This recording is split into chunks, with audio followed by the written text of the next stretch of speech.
Assalamualaikum warahmatullahi wabarakatuh.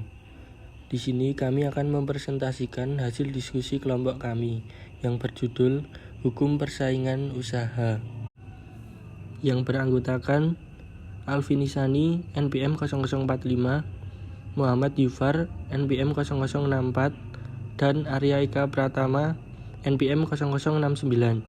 Pengertian: aspek hukum persaingan usaha yang dimaksud dalam tulisan ini terkait dengan aspek hukum material dan formal. Kedua pasangan dimensi hukum ini tidak dapat dipisahkan mengingat keduanya sangat penting untuk dipahami sebagai satu kesatuan yang utuh.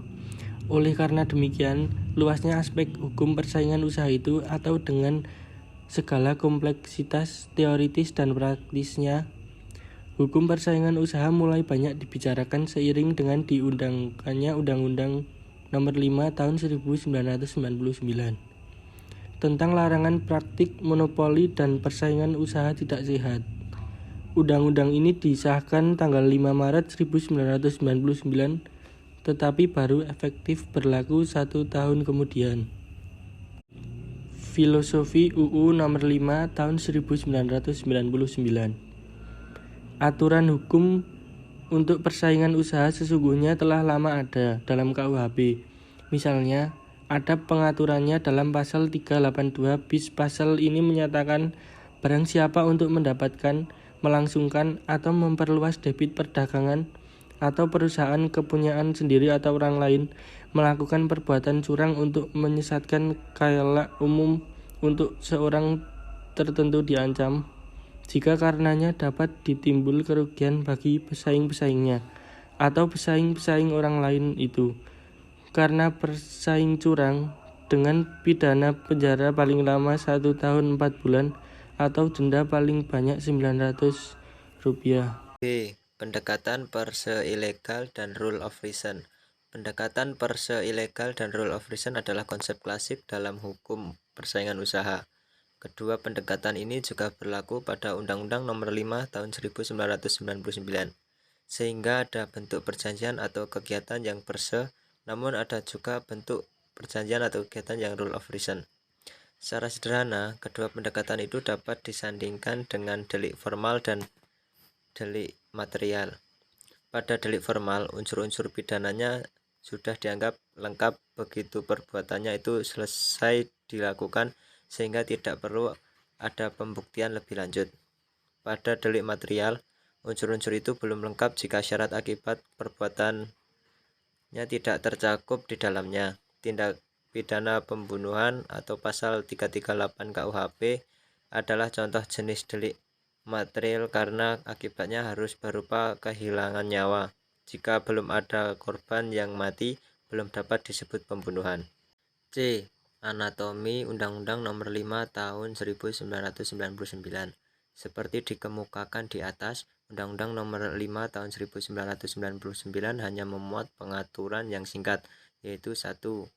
Bab 1 Ketentuan Umum, 2. Bab 2 Asas dan Tujuan, Bab 3 Perjanjian yang dilarang, Bab 4 Kegiatan yang dilarang, Bab 5 Posisi dominan, Bab 6 Komisi Pengawas Persaingan Usaha, Bab 7 Tata cara penanganan perkara, Bab 8 Sanksi, Bab 9 Ketentuan lain, Bab 10 Ketentuan peralihan, Bab 11 Ketentuan penutup.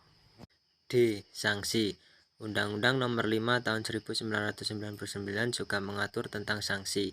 Ada juga jenis sanksi yang diintroduksi dalam undang-undang ini, yaitu tindakan administratif, pidana pokok, dan pidana tambahan. Komisi Pengawas Persaingan Usaha atau KPPU yang lembaganya akan dijelaskan kemudian, hanya berwenang memberikan sanksi tindakan administratif, sementara pidana pokok dan pidana tambahan dijatuhkan oleh lembaga lain.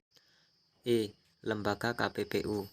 Komisi Pengawas Persaingan Usaha atau KPPU adalah lembaga baru yang diperkenalkan dalam Undang-Undang Nomor 5 Tahun 1999. Pembentukannya secara resmi melalui Kepres Nomor 75 Tahun 1999 dengan melalui serangkaian tahap pemilihan yang cukup alot melibatkan pemerintah dan DPR. KPPU berkedudukan di Jakarta, tetapi boleh membuka perwakilan di ibu kota provinsi. Organisasi KPPU hanya terdiri dari anggota dan sekretariat. Jumlah anggota seluruhnya, termasuk seorang ketua dan seorang wakil, paling sedikit 9 orang. Keanggotaan KPPU periode yang pertama tahun 2000 sampai 2005 ada 11 orang, dan mereka masih mungkin dipilih untuk satu periode berikutnya. Kewenangan dan tugas KPPU. Kewenangan A. Menerima laporan dari masyarakat pelaku usaha. B. Melakukan penelitian tentang dugaan pelanggaran UU Nomor 5 Tahun 1999. C. Melakukan penyelidikan atau pemeriksaan. D. Menyimpulkan hasil penyelidikan dan pemeriksaan. E. Memanggil pelaku usaha yang diduga melanggar. F. Memanggil dan menghadirkan saksi ahli. Untuk tugasnya ada 5, yaitu menilai perjanjian di antara pelaku usaha, B. Menilai kegiatan pelaku usaha, C. Menilai ada tidaknya penyalahgunaan posisi dominan, D. Memberi saran pertimbangan atas kebijakan pemerintah, E. Menyusun pedoman dan publikasi. F. Prosedur beracara di KPPU. Ketentuan prosedur beracara di KPPU telah beberapa kali diubah sampai dengan tulisan ini dimuat. Ketentuan yang dipakai masih berdasarkan Peraturan KPPU Nomor 1 Tahun 2010 tentang tata cara penanganan perkara yang berlaku efektif mulai tanggal 5 April 2010. Lahirnya peraturan ini menunjukkan bahwa KPPU juga memang bisa berperan sebagai badan yang mengatur dirinya sendiri atau self-regulatory body yang ketentuannya mengikat warga masyarakat luas. Kesimpulan, hukum persaingan usaha, khususnya terkait dengan dimensi hukum acaranya, terbilang masih baru diperkenalkan.